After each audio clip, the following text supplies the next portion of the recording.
If we're being honest, award ceremonies like the Grammys usually follow a pretty predictable script. But this year was definitely different. Not only did Killer Mike pull off an unexpected sweep across the Grammys rap categories, knocking out the expected frontrunner Travis Scott, but he was also arrested and escorted from the building before the end of the show. So the question that was really on everyone's minds was, what did Killer Mike do backstage to get cuffed up? For a lot of fans, Killer Mike's Grammys wins were a total surprise. Not that he's not respected as an artist, but Mike's presence in hip-hop has always come with an underdog mentality. But after pulling awards for Best Rap Song, Best Rap Performance, and Best Rap Album, it looked like Killer Mike got a little too carried away with the celebration. After accepting his awards, the news broke that Mike had been arrested for a physical altercation. Footage quickly went viral of Killer Mike being led through the Crypto.com arena in handcuffs by a squad of cops. But at the time, nobody was really sure what had happened. Did Killer Mike actually assault somebody, or was this a classic case of security overstepping their bounds? Killer Mike's team came out to control the narrative, blaming the whole incident on, quote, an overzealous security guard. Killer Mike also clarified that the situation stemmed from confusion over his team not knowing what door they were allowed to go through once they were backstage. But law enforcement sources later claimed that Killer Mike had, quote, multiple instances of physical contact with a female security guard. More explicitly, Killer Mike had allegedly shoved the Grammy security guard twice and then supposedly threw an elbow at them after the guard tried to keep Killer Mike and his team from entering a restricted security checkpoint area. The alleged confrontation led the security guard to make a citizen's arrest of Killer Mike, with LAPD officers later cuffing and escorting him from the building. As a result, Killer Mike was booked on a misdemeanor battery charge. It's very clear here that there are two sides to the story. In one version, you have Killer Mike basically getting into a misunderstanding where he was supposed to go after his sweeping categories. In the other, you have Mike accused of getting physical with a woman who was supposedly just trying to do her job. Regardless of who may have been wrong, one thing's for sure, Killer Mike getting arrested was controversial as hell. Mike is known for having an affable demeanor, so a lot of fans couldn't square his joy on stage at winning 3 Grammys with someone who would just be accused of battery minutes later. It's a lot. During an interview, Killer Mike reflected on the aftermath of the arrest and how the LAPD was supposedly stressed at the idea of protesters swarming the jail that he was being kept at. Mike said that he kept grounded by staying zen and positive, but the reality is a lot of fans felt the whole situation was unfair and over the top. Killer Mike's team even released a statement calling the arrest overblown and that the facts of the case will eventually lead to Mike being completely exonerated. At an LA police commissioner meeting just days after the Grammys, Commissioner Rasha Shields expressed concerns over Killer Mike being arrested and even said she doubted Taylor Swift would be treated in the same way if she had been in an identical circumstance. In fact, the incident was so controversial that Michael Moore, the LA police chief, had to comment on the situation, which just goes to show the level of public outrage around how Mike was treated here. For his part, Chief Moore backed up the actions of his officers, but he also revealed something very surprising. Apparently, he had ordered Killer Mike to be released from custody before the booking process had even been completed. Now that's pretty substantial. That means that on one hand he's saying the arrest is justified, but that he also knew the public blowback would be big enough that he'd rather just have Mike out of jail than in it. When Sonny Hostin, the co-host of The View, asked Killer Mike about what had happened, he knew exactly how to respond. He said, "All my heroes have been in handcuffs," and brought up Malcolm X, Nelson Mandela, Dr. Martin Luther King Jr., and Medgar Evers. I like to say all of my heroes have been in handcuffs. Malcolm, Martin, Mandela, Medgar.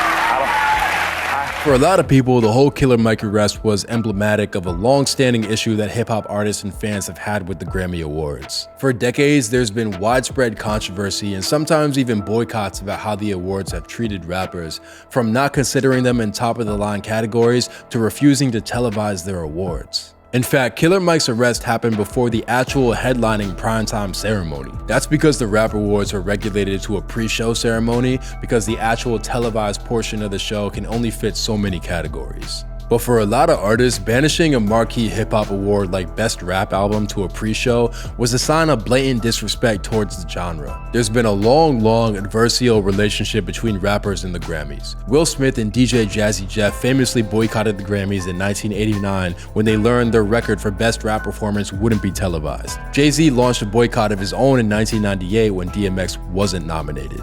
In fact, on the very same night Killer Mike was arrested, Jay-Z gave a speech at the Grammys where he blasted the Recording Academy for their inconsistent support of hip-hop and black artists in general, even going as far to point out that some of the existing nominees don't belong in the category. Some of you gonna go home tonight and feel like you've been robbed. Some of you don't belong in the category. The fact that Killer Mike was arrested at the pre-show only seems to underline this point that despite tons of initiatives and splashy publicity moves, the Recording Academy still has a reputation for putting hip-hop in the back burner. But when it comes to controversy, you gotta remember that Killer Mike's whole career has always revolved around being provocative. Even though he's a Grammy-winning rapper, Killer Mike has also been adamant about being a community leader and a political advocate, and that means he spent years taking shots at everyone, from celebrities to politicians. Killer Mike's willingness to go at everybody has earned him respect and longevity in the rap game. But in recent years, Killer Mike has also received tons of widespread criticism. His pro-gun ownership appearances on NRA TV stoked pushback that he was cozying up to a historically conservative organization. In 2020, he got a lot of flack for giving an emotional speech beside the mayor of Atlanta amid the George Floyd protests. So I'm duty-bound to be here to simply say that it is your duty not to burn your own house down for anger with an enemy. This appearance made a lot of die-hard Killer Mike fans who really supported an anti-establishment rhetoric laced in his music label him a hypocrite for siding with politicians. Then there's his relationship to Brian Kemp, the Republican governor of Georgia. Kemp's back-to-back political victories in both 2018 and 2022 over Stacey Abrams were met with claims of voter suppression. And while Killer Mike claims he supported Stacey Abrams' candidacy, he has defended his partnership with Brian Kemp as a necessity. Fresh off his Grammy win, Killer Mike praised Brian Kemp's leadership during an interview, saying, "But if someone's in the king's seat, I'm not going to not have dinner with the king on behalf of my people. I have to do that." With all the speculation of what Mike's arrest might mean for his career, especially since the alleged allegation happened on the music's biggest night, you gotta remember that Mike has become a master of brushing off controversy. In fact, it's practically on brand for him at this point. For all the uproar and anticipation on how the Grammy arrest might change Killer Mike's trajectory, I'm guessing he'll use it as fuel for his next project. Finally, Killer Mike's celebratory and not so celebratory Grammy nights exacerbated a long simmering feud between hip-hop's old guard and Gen Z upstarts. In fact, the back and forth got so intense and personal that you have to wonder if it'll ever properly be resolved.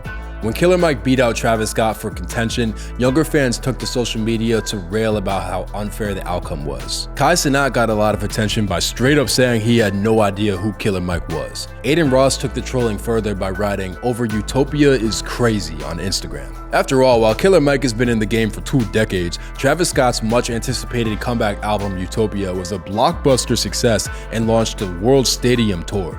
When it comes to sales, Utopia eclipses Killer Mike's latest album Michael by a long shot. But Kai and Aiden's flippant response riled up Joe Budden, who went on a fiery, impassioned rant where he criticized them as little and dismissed them. Things got heated enough that Kai responded he had enough money to buy Joe Budden, while Aiden also bragged that he was 10 times richer than Joe. I would buy you, man.